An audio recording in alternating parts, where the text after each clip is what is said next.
Assalamualaikum warahmatullahi wabarakatuh. Perkenalkan, saya Nadifa Iftari Syakia dengan NIM E1E024100027 dari kelas 2A Program Studi Pendidikan Guru Sekolah Dasar Fakultas Keguruan Ilmu Pendidikan Universitas Mataram. Jadi, saya akan menceritakan sebuah legenda yang berjudul Gunung Rinjani. Selamat menonton. Gunung Rinjani merupakan gunung berapi tertinggi kedua di Indonesia dengan ketinggian 3.726 meter di atas permukaan laut. Gunung yang menjadi salah satu gunung api terindah di Indonesia ini terletak di Pulau Lombok. Gunung Rinjani berada di bawah 4 kabupaten, yaitu Lombok Timur, Lombok Tengah, Lombok Barat, dan Lombok Utara. Sebagaimana cerita Nusantara lainnya, Gunung Rinjani juga memiliki legenda tersendiri. Dahulu kala, di Pelabuhan Lembar, Kabupaten Lombok Barat, terdapat kerajaan yang dipimpin seorang raja bernama Raja Datutuan. Raja Datutuan memimpin kerajaan hingga rakyatnya hidup makmur dan bahagia. Namun, Raja Datutuan sendiri sering bersedih hati. Sudah lama Raja Datutuan hidup bersama Permaisuri Dewi Mas hingga usia mereka tua. Akan tetapi, mereka belum juga memiliki anak. Siapa yang akan meneruskan tahta kerajaan jika mereka tidak memiliki keturunan? Istriku Dewi Mas, aku mohon maaf jika ini menyakiti hatimu. Bolehkah aku meminta satu permintaan padamu? Tentu saja Raja Datutuan, suamiku. Katakan saja. Kita sudah lama menikah, tapi belum juga memiliki anak. Aku khawatir kerajaan ini tidak memiliki pewaris kerajaan, Dewi Mas. Maafkan aku harus mengatakan ini. Bolehkah aku menikah lagi? Sesungguhnya berat hati, tapi demi penerus kerajaan ini, aku mengizinkanmu, suamiku, menikah lagi. Mendengar persetujuan Dewi Mas, Raja Datutuan pun meminang seorang gadis bernama Sunggar Tutul, yaitu putri dari Patih Ulur. Namun, setelah Raja Datutuan menikah dengan Sunggar Tutul, perhatian Raja pada Dewi Mas semakin berkurang.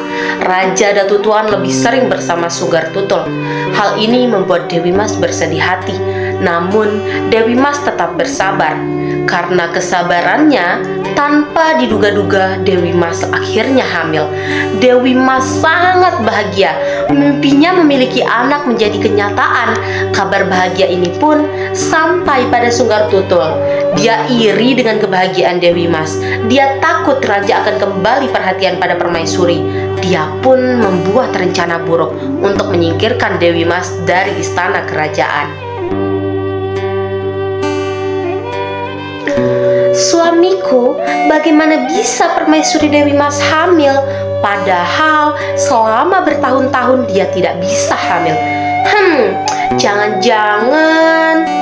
Oh tidak, aku khawatir ini menjadi aib kerajaan. Apa yang kau sampaikan benar juga, istriku. Aku akan mengusir permaisuri Dewi Mas dari kerajaan. Ini semua demi nama baik kerajaan. Raja Datutuan pun memanggil Dewi Mas. Aku tidak ingin kehamilanmu menjadi aib bagi kerajaan. Karena itu, aku minta padamu untuk meninggalkan istana ini. Tapi suamiku, aku adalah istrimu, maka ini tidak mungkin. Tolong jangan usir aku dari istana ini. Permintaan tolong Dewi Mas tidak dihiraukan oleh Raja Datutuan. Ia meminta para prajurit untuk membawa Dewi Mas keluar.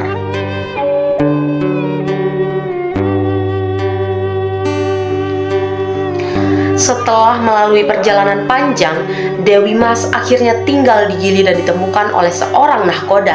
Setelah bercerita pada sang nahkoda, nahkoda itu pun membawa Dewi Mas ke Pulau Bali sesuai permintaannya. Hari kelahiran yang dinanti-nanti akhirnya tiba. Dewi Mas melahirkan anak kembar laki-laki dan perempuan. Anak laki-laki diberi nama Raden Unaputra Janjak dan anak perempuannya diberi nama Dewi Rinjani. Kedua anak Dewi Mas tumbuh menjadi anak yang lucu dengan wajah yang cantik dan tampan. Seiring berjalannya waktu, anak-anak Dewi Mas mulai bertanya tentang ayah mereka. Dewi Mas menceritakan semua kisah yang dialami. Mendengar cerita dari ibunya, Raden Nuna sangat marah. Dia berjanji akan menemui ayahnya, bagaimanapun caranya. Raden Nuna pun pergi berlayar untuk menemui ayahnya. Namun, sesampainya di kerajaan Tuan, dia dihadang oleh para pengawal kerajaan. Dengan kekuatan keris yang dimilikinya, Raden Nuna bisa mengalahkan semuanya. Melihat pengawal kerajaan yang kalah melawan Raden Nuna, Raja Datu Tuan turun tangan untuk melawannya sendiri. Raja penasaran bagaimana cara untuk mengalahkan anak muda tersebut dan siapa dia sebenarnya. Akan tetapi, ketika Raja Datu Tuan sedang melawan Raden Nuna, tiba-tiba terdengar suara gaib. "Hai Datu Tuan, janganlah kau aniaya anak itu. Anak itu adalah anak kandungmu sendiri dari istrimu Dewi Mas." Raja kaget mendengar suara gaib tersebut. Dia juga menyesal.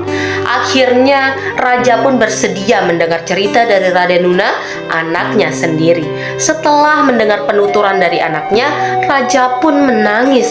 Ia sangat menyesal karena telah mengusir istri yang sangat setia. "Baik ayah, aku akan ikut serta menjemput ibu." Dewi Mas akhirnya kembali ke istana kerajaan bersama Raja Datu Tuan dan kedua anaknya. Meski pernah difitnah oleh Sunggar Tutul, namun Dewi Mas tidak menyimpan dendam.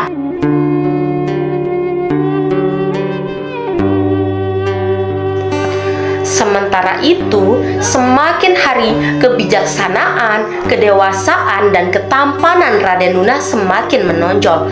Ia pun diangkat oleh Raja Datu Tuan untuk menjadi raja. "Terima kasih Ayahanda sudah mengangkatku sebagai raja di kerajaan ini. Aku berjanji akan menjaga kerajaan ini dengan baik." "Lakukan tugasmu sebagai raja yang bijaksana, anakku." "Baik Ayahanda." Setelah turun tahta, Raja Datu Tuan memutuskan untuk bertapa di sebuah gunung. Ia pun mengajak Putri Rinjani untuk menemaninya. "Kalau itu keputusan ayah, aku siap menemani ayah pergi kemanapun." Raja Datu Tuan dan Putri Rinjani melakukan perjalanan menuju puncak gunung. Sesampainya di tempat yang dituju, keduanya langsung melakukan pertapaan. Namun, saat sedang bertapa, Dewi Rinjani justru diangkat sebagai ratu oleh para jin. Sejak saat itulah gunung tersebut dinamakan Gunung Rinjani. Bagi masyarakat Pulau Lombok, khususnya suku Sasak dan suku Bali, Gunung Rinjani dianggap sebagai tempat suci dan merupakan istana para dewa. Kini, Gunung Rinjani dengan pemandangannya yang mempesona berhasil menarik kedatangan wisatawan lokal maupun wisatawan mancanegara. Mungkin itu saja cerita yang dapat saya sampaikan terkait dengan Gunung Rinjani. Kurang lebihnya saya mohon maaf. Wabillahi taufiq wal hidayah. Wassalamualaikum warahmatullahi wabarakatuh.